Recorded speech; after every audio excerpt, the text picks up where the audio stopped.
Cliff Palace is the largest cliff dwelling in North America. It has 150 rooms. It has, well, we quote 21 kivas, but there are also 2 kiva-like rooms. You can actually look at it from an overlook and see into almost every room. When we get to Cliff Palace and you're waiting for the tour, you are at the overlook for it, so people can be looking down at it before the tour even starts, which is not true at Balcony House or Longhouse. It looks like a whole city. It looks like a city much more than a palace, and it was a city rather than a palace. In my opinion, it's the best archaeological site we have on the continent. After gathering the group at the platform, we begin down the trail. The trail was cut in the 20s and 30s, and it's cut right into the sandstone. And you go down some beautiful steps and then up a 10-foot tall ladder, and then you're in the site. And we gather the group in a small alcove, and we sit. And for 15 minutes, we just look at the site, and we marvel together, and we take questions about the site. It's a great launching point to not only talk about what Cliff Palace was like 800 years ago, but the whole Four Corners region. It's a good launching point to talk about what the entire continent looked like 800 years ago.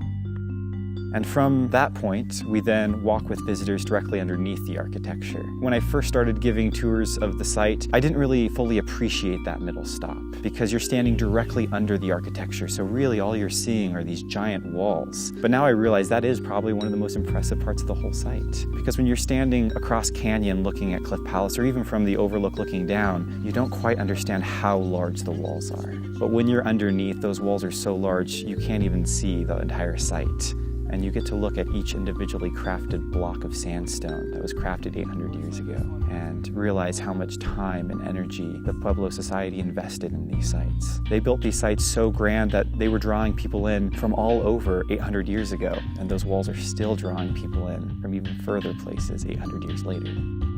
From there, we continue on up the steps, and we actually enter the site at that point. We actually get to walk up and around several kivas and look into a room with original plasters. The kiva structure, a lot of people are kind of mystified by it when they come into the park, because to a lot of people, if you don't know what it is, it just looks like a big open recess, basically a very circular underground room. But it was actually really advanced architecture. There used to be a roof that you could completely walk over. I always explain to people that, this is church, and when you were a Pueblo person moving into your village, you're gonna build your kiva first, and you're gonna make sure your family's comfortable in there. That's kind of the most important spot, is just your religious area.